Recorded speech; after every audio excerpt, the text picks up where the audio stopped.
Hello, this is Pixel Freak, and today we're doing part 27 of the Final Fantasy Dimensions walkthrough. So in this piece, we have a few little story elements here as we return from Mount Rusalka, and then we're going to go into the sewers of Rusalka. And if I say Rusalka a few more times, I think I might explode. So for the most part, there's not a lot of commentary that needs to be done here, at least in this beginning part. I'm going to go ahead and shut up, and then we'll just go straight to the sewers.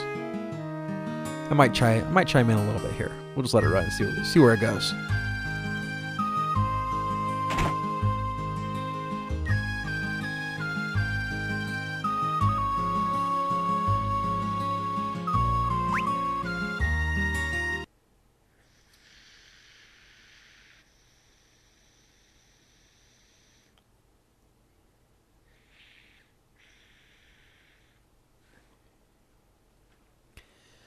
You know, I think every time that I have one of these scenes where I go to the inn and then my guys stay the night and one of them wakes up in the middle of the night, I always am reminded of the scene in Final Fantasy IV where Edward goes out and has to battle that water hag.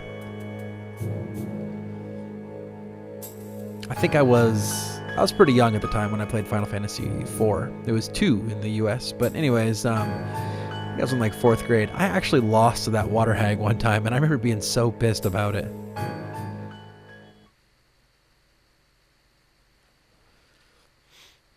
So I think every time I see one of these scenes, it's like, oh man, am I going to die? I just have those residual feelings. There you go, make it even worse. There's a guy out there playing a harp, which was Edward's scene as well. That's kind of funny because they really are playing it the same way, because this frog here, this is, spoiler, this is Eduardo. And it's kind of funny because it's Eduardo the Bard, and Edward was the Bard in Final Fantasy IV. That is definitely not just coincidence.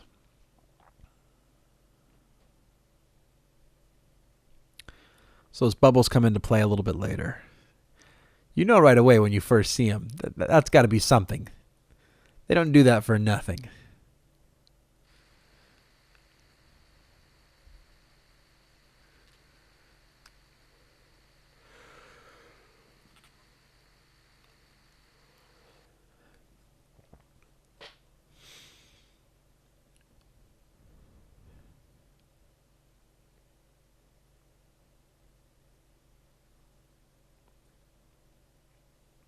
Darn it. He is mad. Obviously, piping hot. He said darn it. Gosh darn tootin'. I think Final Fantasy VII, at least in the United States, Final Fantasy VII was the first Final Fantasy to use any swear words. And, you know, I'm not sure that they actually continued down that path, but I think they were trying to be a little bit more adult, trying to be a little bit more mature with it. And it was kind of a big swing too with the PlayStation, is that Nintendo had always tried really hard to keep their focus on this kind of a family focused view, right? And they didn't allow, for instance, in Mortal Kombat, the first Mortal Kombat was very tame compared to the Genesis version. And so that showed in a lot of their games. And when Sony came out and had the PlayStation, that was really the first big jump in, well, you can really make mature games. You can really do whatever you want to do. Nobody's stopping you now from doing whatever you want to do, or at least close to it. That was the first time. Final Fantasy VII, they did say damn it, and I know that there was a couple shits in there. And they had a couple other adult things in that game. There was a couple times where they swore, I think, and they showed little squigglies. So, in this one piece right here, I want to comment on it. I try to take Toad off my guys, and I tried going about this using the Toad spell and using the item Maiden's Kiss. Both don't work. You have to stay a Toad for this particular piece, and it's actually kind of upsetting that you're even able to do this. They should have programmed something special in that says you are unable to remove the Toad from you, or some reason why you can't do it. Not just let you do it and waste the items, but I tried both ways just in case it was possible. It was a long shot, but yeah, you can't do it. Anyways, in Final Fantasy VII, they also had the other adult thing that I was talking about was they had I think it was called the Honeybee Room. And it was essentially like this porn room in this it was like a brothel, basically. And they had one room that was and it had all these squiggly lines and stars and exclamation points. It's trying to simulate, basically it was a sex room. But if it was on Nintendo, that would have never happened. It was only with PlayStation that they were allowed to do that. That's kind of funny because I think Square went a little nuts with that at first, and then they kind of pulled it back because even though 8 was a little bit more mature as well, it was kind of, I think, more serious. Probably what I'm looking for. They pulled it back, and eventually I don't think they did that anymore.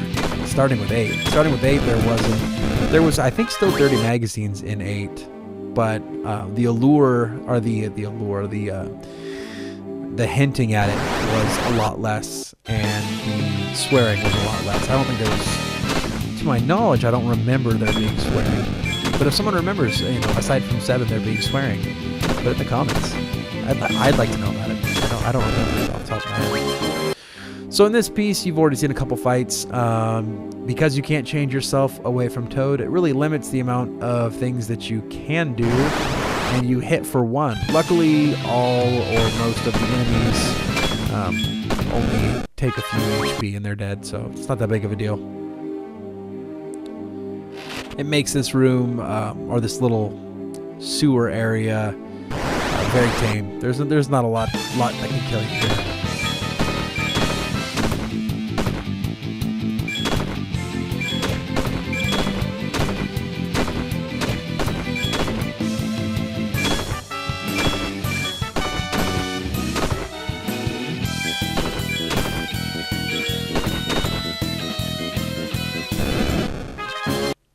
So the snake ran away from the toads.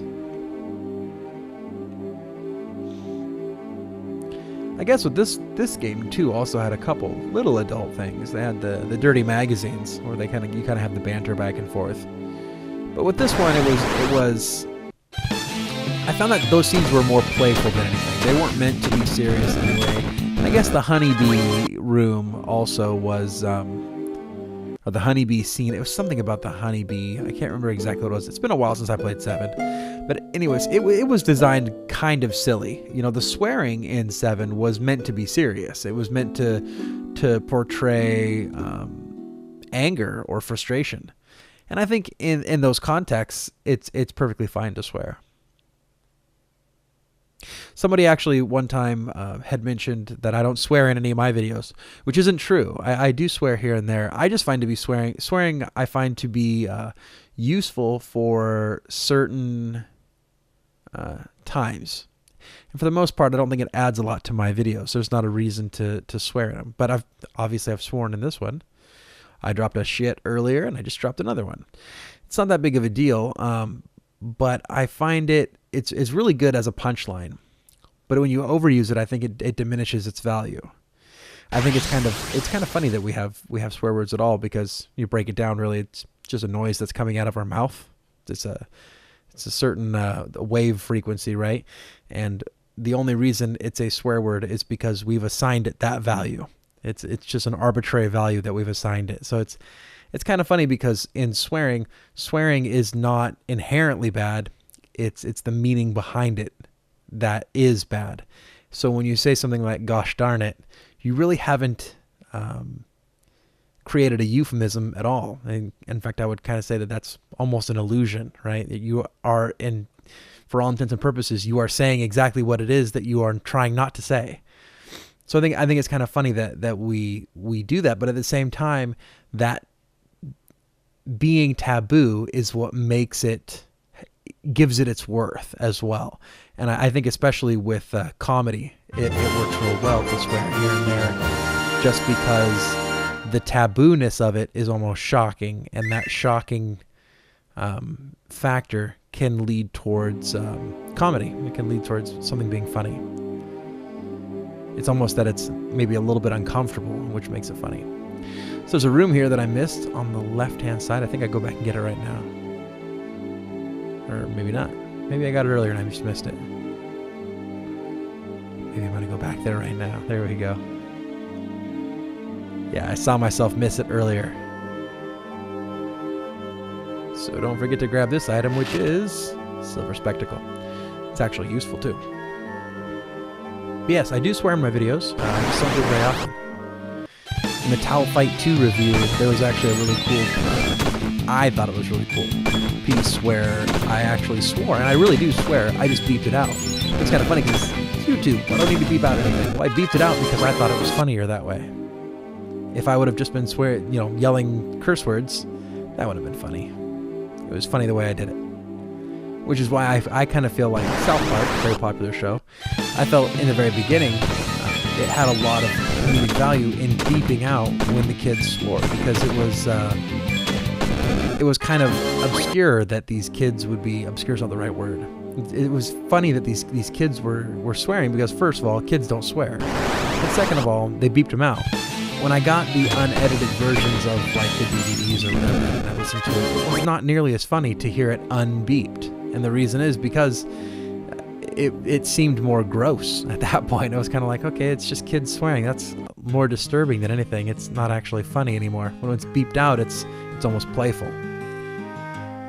So that dungeon, that little area in the sewers, is very easy. There's no real boss there. You just kind of more go pick it up. And like I said at the beginning of this video, it's mostly just story elements in this section.